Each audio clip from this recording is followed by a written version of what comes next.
super Saturday, I will see Arsenal take on Liverpool away to Anfield. One of the biggest matches we'll be having over the weekend, because Arsenal could remain at the top of the table or Liverpool could go top. And if they settle for a draw, then it means obviously Aston Villa will be coming back. Will be coming close to because to the top. They have what looks like an easy fixture. Yes. Yeah, but we're going to focus on Arsenal versus Liverpool, of course. Liverpool versus Arsenal. Yeah, is it Liverpool versus Arsenal or vice versa? At Anfield. Yeah, whatever it is, it's a good match. Yeah. Number 1 versus number 2. And the serious title.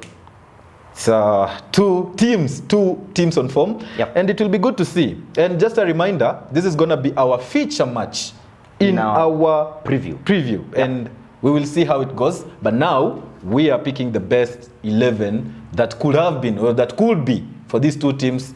Remember, we are using players who are on form, and we are not picking unavailable players. So if you're suspended or injured, out. Yep, out. If you've not been featuring, no matter how good you are, still out. And obvious, we go for a 4-3-3 formation. Yeah, so before we combine for the LSS or the Liquid Sports, now we have to start with your side, or do I have to start? I can start. Let's see what you have. So obviously I'll go with the 4-3-3 formation. My goalkeeper will be Alisson. In between the posts. Okay. Right back I'll go for let me pick I'll go for Arnold. Then on the left back I'll pick Zini. Centre back partnership of Van Dijk and Saliba. Defensive midfield, of course, I'll go for Declan Rice, Jolof. The other CAMs, I'll go for Szoboszlai and Martin Odegaard. On the right wing, I'll take Salah. The left wing, that's where I'll position Saka. Then my attacker, my striker will be Gabriel Jesus. Wow. Looks like 3/4 of the job done. Yeah. But I have a few places where I think I differ. Okay. In goal, Alisson, of course. At the right back, we have, for me, Ben White. Okay. And at left back, I have Zini as well. Okay. And the center back partnership, I think we good with Saliba and Van Dijk. In the midfield, it's still all the same, because Declan Rice, Szoboszlai, and Odegaard can be a force if they ever play together. And then I have a difference though. I will put Salah on the left wing, I'll put Saka on the right wing, and my striker is none other than Darwin Núñez. Right, that's good. So we start. Because we have other players who've left out. Yeah. And we also have differences which we have to make a decision so that we have a first 11 that is for Liquid Sports Show. All right. The goalkeeper, I picked Alisson. Take. Right back, I picked Trent. I picked Ben White. Right. For this team, which kind of a player do you want? Right, it depends. If we need a defensive kind of player, that's why I went for Ben White, because I think he's been able to slot into that position and he's done so well. And you remember in our previous combined 11s, if our fans have been watching properly, I said there is a point where Ben White should make. This is the second point. Ben White should make it to our combined 11. Yeah. And this is the time I'm putting him in this team, because I feel if we need to defend, Trent either in the midfield or outside. Right. Of my That's a good argument. And I had viewed it differently, because I wanted somebody who could assist going forward. Okay. Ben White is good, but when you statistically, Ben White, I think he has scored just 1 goal, making 1 assist, compared to, I think Trent has scored 1, assisting 3 times.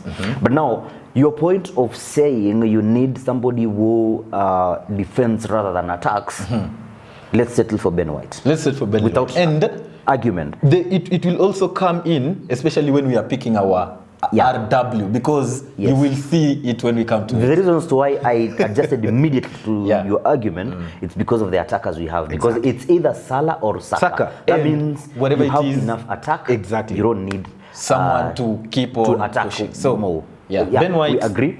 Centre back, it's William Salib, of course, and VVD. Yeah, maybe that's done. That's done, but maybe Gabriel will have come in. But again, the quality, Van Dijk, the leadership that he's brought to Liverpool this season so far is amazing. So no debate about that. Sure. You picked Zini? Yes, Zini. So that's okay. Obviously, Zini. We go to the defensive midfielder. Okay. Before Zini, we have Tsimikas and Robertson. And Robertson has been out. Is doubtful. Tsimikas is doing good job. But when you look at what Zini has contributed, Zini has scored and he has made some assists. Yeah. So is Tsimikas, but in terms of maturity and also somebody who is more solid, I'll go for Zini and experience. Yeah, for sure. That's fine. CDM. Before we go to CDM, I'll take you back to the centre backs.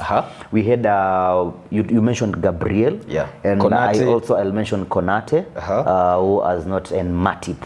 So Konate has been partnering with Van Dijk, but we wouldn't pick him over Saliba. Of course. Right. Can never. Yes. So the midfield is fine. The CDM, CAM, and CM. Yeah, that's fine. And for those who've left out, I think for Liverpool, McAllister is even a doubt. Is out. He's not. And for Arsenal, we have the likes of Jorginho playing fair. Yeah, of course, but not regularly. Yeah. Partey out.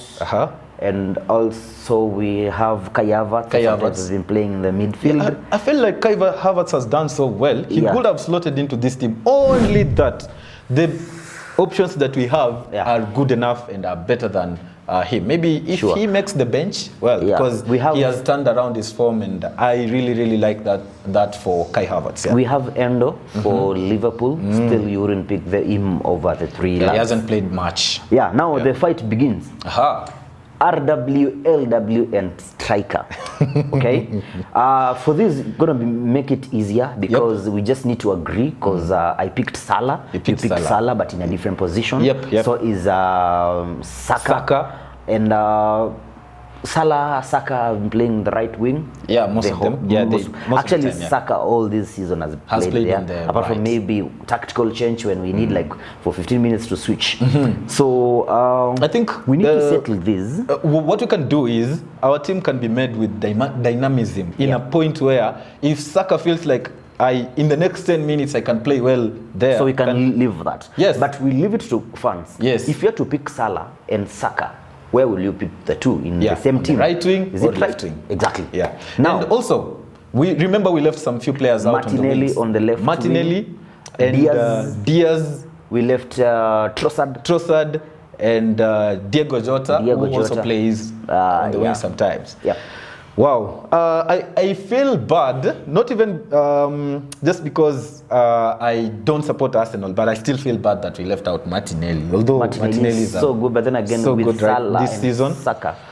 Yeah, there's no debate there. I wish one would have ever played as a striker. Maybe we would have slotted one up front, but all of them are wing players. I haven't seen any guy there who can head the ball properly, who can get those finishes in. Most of them are players who like to dribble. So yeah, that's why we left out Martinelli and Luis Diaz. So we go to the striking position. You picked Darwin Núñez. The reasons I will go to statistics, but first we need to know what Darwin is bringing to Liverpool side. Not Liverpool side, to this combined 11. To this combined 11. Right? Well, before we bring him to the combined 11, we have to check how much he's brought to Liverpool side. Yeah. And Darwin Núñez, he's a kind of... as you speak, I need to check the statistics. Yeah, he's a kind of... a dynamic, can I say dynamic player? Sometimes he plays on the left, sometimes as a striker. So the reason why I went for him is because of that, the dynamism he brings to the team. And in most cases, as a striker, he's been able to play to the tune for Salah to be able to score goals, and Diaz as well, coming from the other wing. So that's why I have him. And another thing why I picked him is because his partnership when he's playing is quite good. The only issue with Darwin Núñez is finishing. And The finishing, you will see he's exposed with finishing because he knows how to position himself. Because there's no way you'll be missing big chances if you don't know how to position yourself. So I think in terms of positioning, he is one of the best players that is in the Premier League. The problem is his finishing. And I think if I were Klopp, I would make work. I go to the field, to the training with him and get him to finish. He's not doing that. Yeah, so anyway, that's why I went for him. So how about Gabriel? Now, the reason why I'm picking Gabriel Jesus over Nunes is because Nunes has played, I think he has played most of the matches. Yep. Never been injured. The scoring, the difference between Nunes and Gabriel Jesus is maybe 1 goal. Jesus was out for almost 2 months. Yeah. You understand? Yeah. And he's been scoring. I think one has 5, the other one has 4. And assists 2. But in terms statistically, Gabriel Jesus has done well. Now, I don't want somebody who positions himself. I don't want someone who supports my winger. Because we have Salah, we have Saka. Why should we bring someone who knows how to position and he cannot score? That's why I'm going for Gabriel Jesus. Last time we had a talk, you told me the difference between Javinho and Darwin. Okay. Yeah, so I think you have a point over there, and at the end of the day, you want a player who wants to score goals. So maybe just one question, and this is the decider of who is gonna be our striker. How many headed goals does Gabriel Jesus have this season? This season, I think he has scored 2. Yes, that's impressive because a striker, there isn't much he scored a header. Header. So a striker of his stature, being that small and being able to grab those headers means he also has good positioning. So as much as we have said that, or I have said that Nunez has the best positioning, it means Jesus can bring that to the team because he's been able to win a few headers even regardless of him being a very small guy with his small body stature. So let's go for him. Let's go. Yeah, so we settled for Gabriel Jesus. Yeah. Captain. We can only have VVD, I think. We can only VVD. And now manager. For manager, that's now where the fight is. I think give it to fans maybe. For the manager. Or we post it to Rock. We can post it to Rock, but I'm sure it's gonna be hard for him because these two teams have been like overtaking each other. You remember the video we posted on our social really today where funny. It's like a competition. I saw Chelsea, but by the I'm gonna talk about Chelsea in the next preview match. So Rock, your coach, Klopp, Arteta. It's a difficult one, so let the viewers tell us in the comment section. Yep, Rock has decided that it's you watching at home to tell us who the manager is. So the comment section is very, very, very much open. Let us know who you think the manager for the combined 11 between Liverpool and Arsenal is. So yeah, we've come to the or do we have to predict this match before I rush too fast? I think we can do it in the preview. In the preview, right? Yes. Yeah, so find our prediction of this match in the preview. So we've come to the end of our combined 11. My name is Brian. They call me Vincent. And this is the Liquid Sports Show.